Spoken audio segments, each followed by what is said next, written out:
What's going on, everybody? Happy almost Big Brew Day. I am here with Alex Gruber, technical services guru of Imperial Yeast. We're here to talk about our collaborative Big Brew Day recipe, Fool's Spring Saison. Alex is going to tell you a little bit about how, why, and what to do when you're fermenting it. I'm going to just tell you real quick. The idea was like a spring-friendly, light beer, something that might turn kind of quickly. And basically with Big Brew Day being really the beginning of spring for a lot of us, just something to kind of capture that season. Ironically, here in Minnesota, it hasn't even come yet. It's like 42 degrees. We've been like made fools of by spring at least a half dozen times in the last month. So what was just a witty beer name is now like really timely and relevant. And I have no faith that by May 7th we'll be in spring. So full spring Saison. Alex, I'm going to run down the recipe super quick so that people just kind of know what we're talking about. First of all, let me hear you say, hey. How's it going? Thanks for having me. Yeah. So full spring Saison, you're looking at a grist of Weyermann Barca Pils, best malt, spelt malt, and a titch of acidulated malt mashed at 145 degrees. Hops, we're talking all Styrian Golding all day, 60 minutes for bittering, 10 minutes for flavor and aroma. For yeast, Alex and the crew have suggested brewers ferment the beer with Imperial B56 Rustic or B64 Napoleon. We'll talk about what to expect from those two different yeasts getting thrown at this wort, however you want to use it. First off, Alex, when I came to you guys looking for some spring-friendly recipes, why did this one come out of your pro brewer turned yeast wrangler mind? Yeah, so I think for me, thinking about a Saison, particularly like a spring Saison, I mean, I guess I'm starting to think about sunnier and warmer weather, but like you said, this maybe is going to be a cooler weather Saison. But I always like to go with kind of like lower gravity, lower ABV Saisons that are a little crisper. And so this is pretty straightforward. It's a pretty simple recipe just to get things started. And yeah, it kind of highlights the ingredients and lets the fermentation shine through. So when we're talking about fermentation specifically, or like you just said, we're mashing at 154, kind of mid-range. We're not making this bone dry, right? Right. Yeah. I think that the mash should definitely be low enough to get a nice fermentable wort, but it doesn't need to be crazy low. I mean, both of these strains that you're talking about with the B56 Rustic or B64 Napoleon, they're pretty attenuative strains. I think the Napoleon more so, but they're going to do their job in drying this out. So you don't need to go too low with that mash temperature. Okay, so what should people expect if they ferment with rustic and kind of, you were kind of discussing a free rise in the actual recipe notes. Kind of talk us through that and what the effect will be.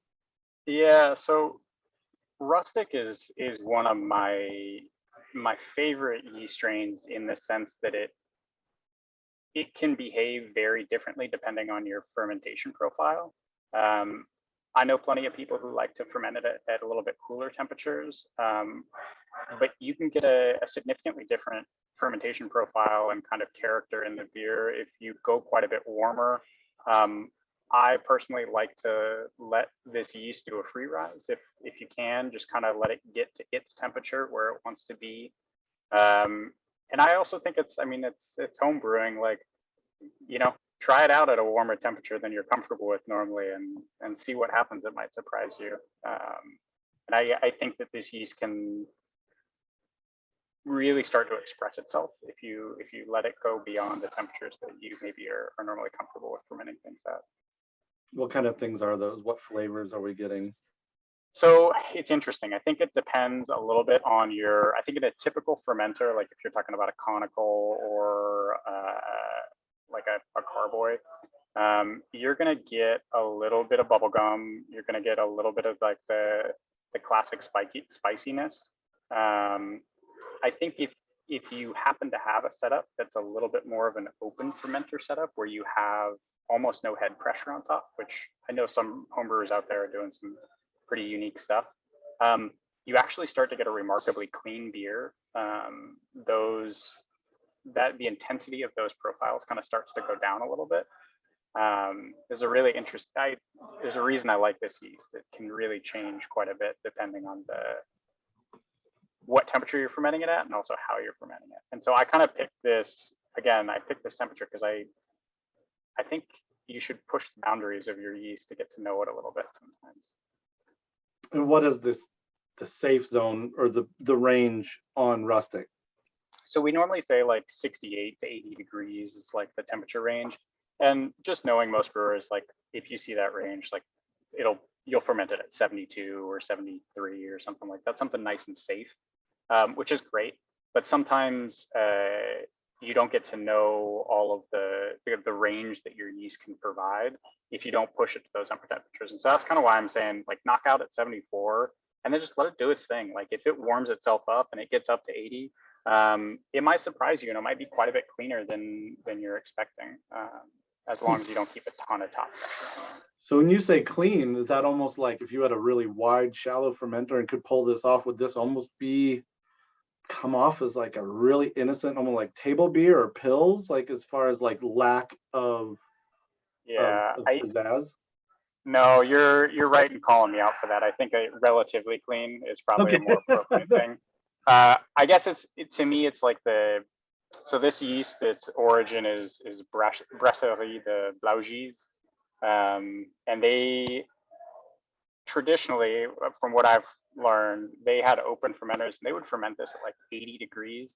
If you've ever had any beers from them, like they're not the most phenolic beers you've had. They're not like crazy yeast-driven characteristics. They're really well balanced, and that's what I mean by these kind of cleaner beers for the style, where it's not super punchy and spicy and bubblegummy and all this banana and stuff. It's there, but it's balanced. Okay, and then if you put Napoleon into a wort like this instead of Rustic, what's kind of the difference you're going to find? I think the biggest difference you're going to see between Rustic and Napoleon, well, there are a couple differences. The main one, though, I'm going to look for is Napoleon is a really high attenuator. So they're both diastatic yeast strains, which means they are going to break down some dextrins and ferment the beer out a little bit drier. But this is kind of one of the things that's important to remember with a diastatic yeast strain is not all diastatic yeast strains are created equal. Some attenuate quite a bit more than others, and Napoleon happens to be one of the highest attenuating diastatic yeast strains kind of out there. So it's really going to dry your beer out. It'll take it down like pretty low. So if you use Napoleon for this, I wouldn't expect to see it stop around 2 Plato or 1008. You'll get it quite a bit lower than that.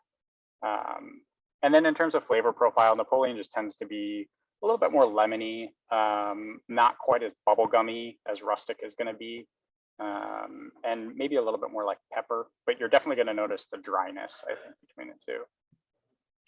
So on Imperial Yeast's Instagram, when we posted this recipe, somebody specifically was like, yo, I would love to brew this. It sounds awesome. But with Rustic, back to the first yeast, this person claims, I never get a final gravity higher than 1002. We're saying, hey, 1008 is what you should expect. So is there something that people might need to do in order to do that, or do you hear that a lot? Because then somebody else piled in and was like, same thing here, and I was like, wow, I'm not a good enough note taker to be like to hop on someone else's comment like that. Yeah, so this is a really interesting thing, and it's kind of that question of if the yeast is starting to break down those dextrins and chew away at them, how do you get it to stop doing that? I think the short answer is you don't. I mean, the yeast we can guide it, but we're not going to control it. I think what you could do if you're really trying, if you want to kind of arrest that as much as possible, you can definitely crash the beer once you're starting to see the fermentation peter out, and you're getting towards that terminal gravity that you want. The one word of caution that I would put there is if you're planning on putting the beer in bottles, I wouldn't do that. I'm always hesitant to crash a beer before it's really fully attenuated. If you're going to put it in bottles, if you're putting it in kegs, whatever, it'll be fine. You might have a little bit overcarbonated beer, but that's going to be one way you can kind of try to get the yeast to drop out of solution and arrest it a little bit.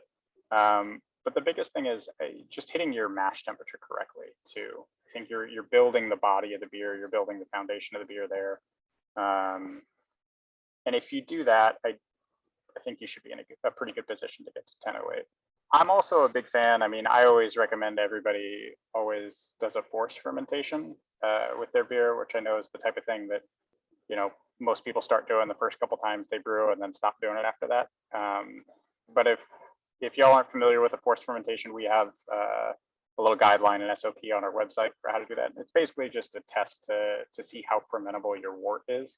You just take like a little bit of your wort with some yeast and put it on the side and see where that finishes, just to get an idea before your actual fermentation complete, what you can expect your wort to actually reach a terminal gravity at.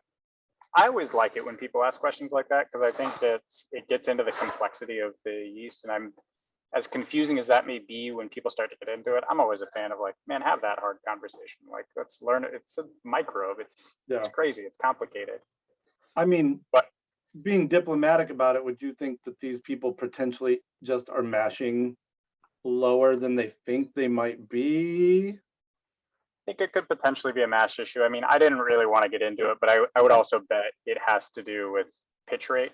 I think particularly if homebrewers are doing starter with their yeast before they're pitching it in there, it becomes that much harder to quantify what your actual pitch rate is, because you really don't know how many yeast cells are coming out of that starter. If I had to guess, if someone's getting like an over attenuation like that, they're probably pitching a whole lot of yeast and just seeing that.